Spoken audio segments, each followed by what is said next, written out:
Back at it today with another video, as in today's video we're going to be taking a look at every MLB stadium and ranking them 1 through 30.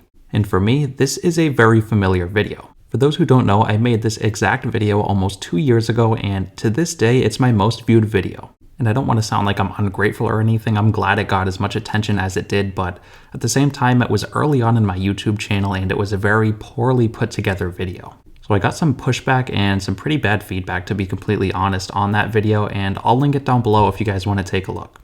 But for today's video, I'm going to be ranking these stadiums strictly based off of how they look. I have only been to 2 Major League stadiums, and that's Fenway Park and Coors Field. So by no means am I any expert in this is just a video for fun, it's just my opinion, so take it with a grain of salt.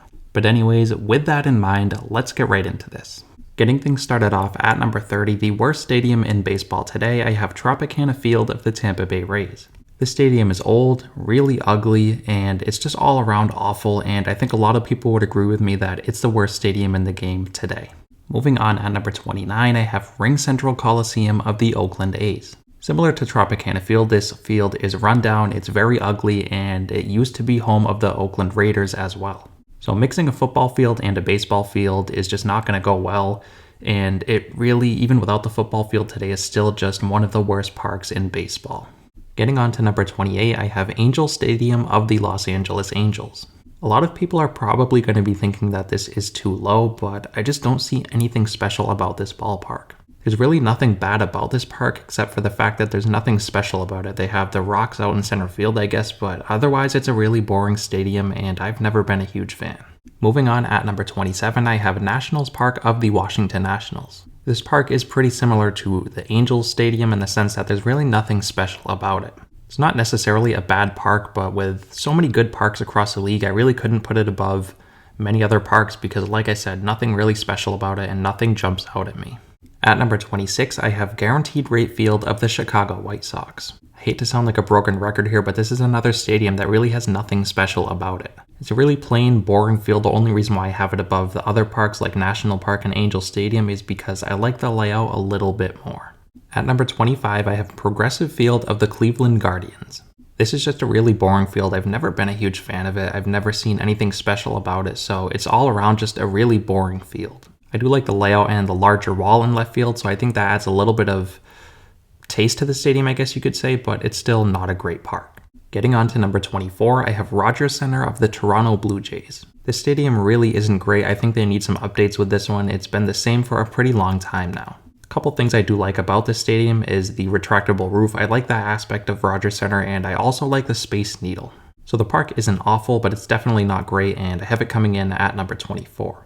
Moving on to number 23, I have Lone Depot Park of the Miami Marlins. I know a lot of you are probably going to think I'm ranking this too high, but I think it's overhated. When this park first opened, I believe it was back in 2013, they had the ugly sculpture out in center field, and it really got a bad rap from day one, but ever since they've removed that, and the field itself really isn't as bad as people say. At number 22, I have American Family Field of the Milwaukee Brewers. This one is similar to a couple of the other parks I've already mentioned on this list in the sense that it has a retractable roof. On top of that, they also have the huge scoreboard in center field. They also have a cool slide out in left field that the mascot goes down every time a home run is hit, so that's a cool aspect to the park as well. It's not a great park, but it's definitely not a bad one. Getting on to number 21, I have Comerica Park of the Detroit Tigers. This field really has nothing that's going to jump out at you, but they do have the Triples Alley. I believe it's in right center field. I think it's the 420-foot wall out there. They also have the shrubbery out in center field behind the wall. I think that's a pretty cool aspect to it as well. It's by no means a great field, but I think it's a pretty good one. And I almost forgot they have the dirt path that goes from the pitcher's mound to home plate, which I absolutely love. And they also have the home plate dirt outlined as a home plate.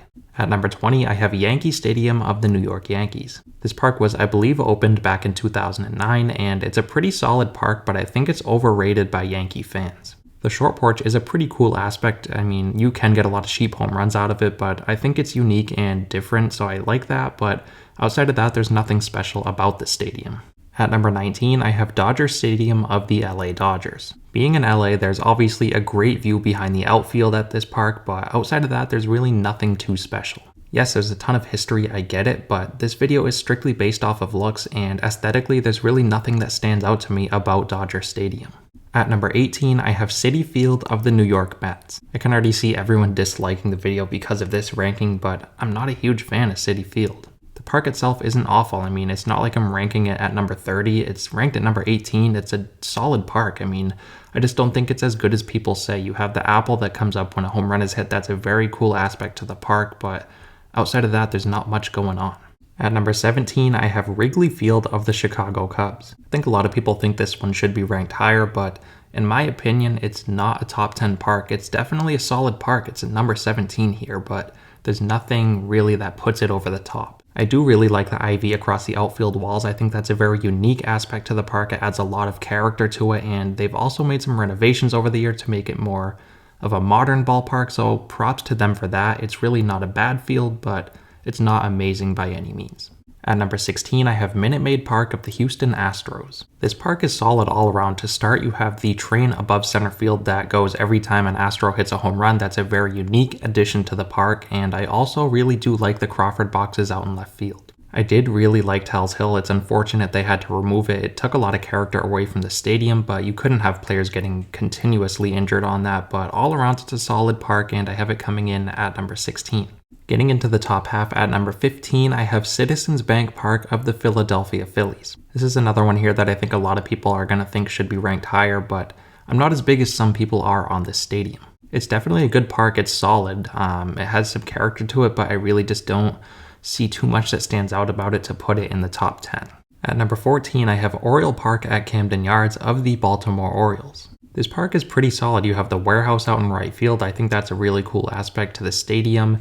And you also have the newly constructed wall out in left field. It's a really solid park. It seems like there's a lot to see at the stadium, and it could be definitely a stadium I could see myself visiting one day.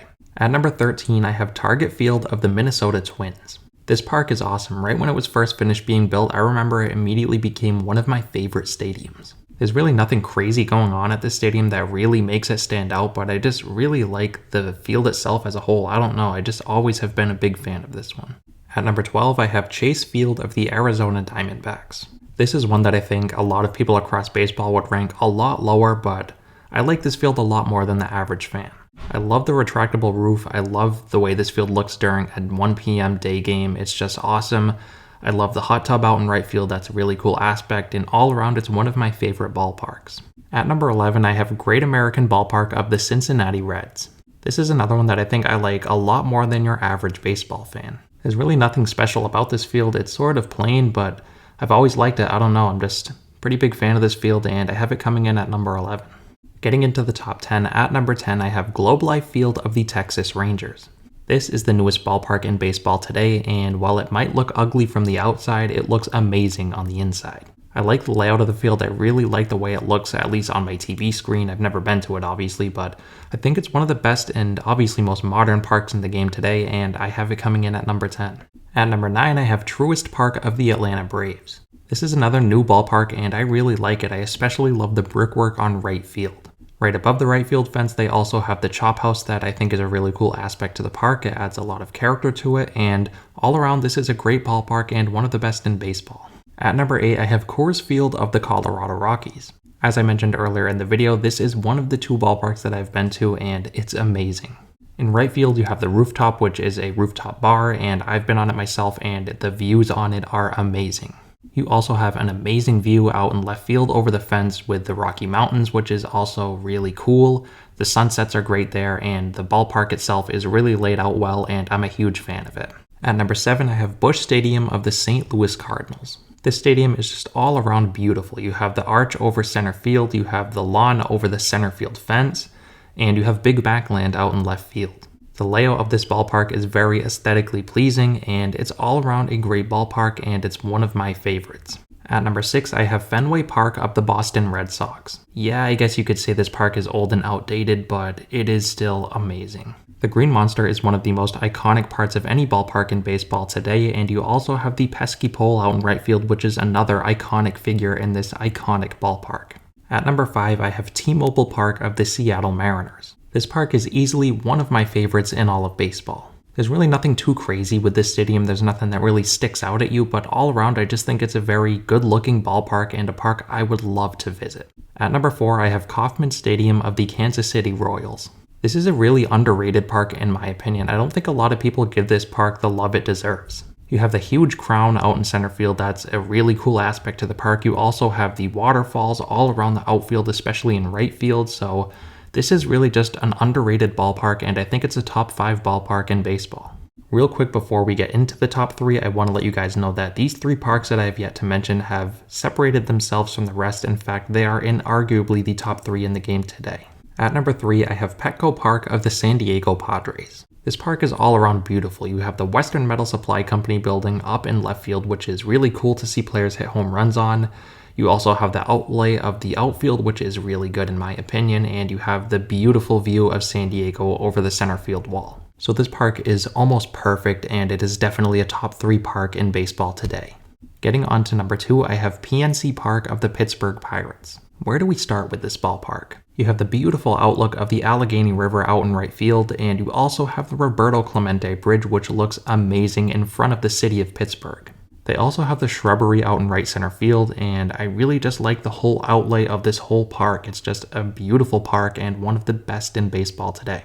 And finally, getting on to number 1, the best ballpark in baseball today, I have Oracle Park of the San Francisco Giants. This park is perfect. You have McCovey Cove over in right field, which is within home run distance, so it's always fun to see players hit home runs in there and see the kayakers dive in after the ball. The right field fence is awesome. I really like the look of that part of the field. You also have the Coca-Cola and huge glove out in left field, so that's also really cool. And the outfield fence itself, I believe in left field it's sort of made up of cars. It's sort of weird, but it's really good, and I think it looks awesome.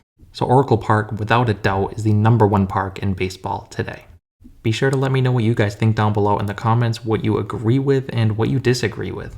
As always, I want to thank you guys again so much for watching and continuing to support, and I'll see you next time.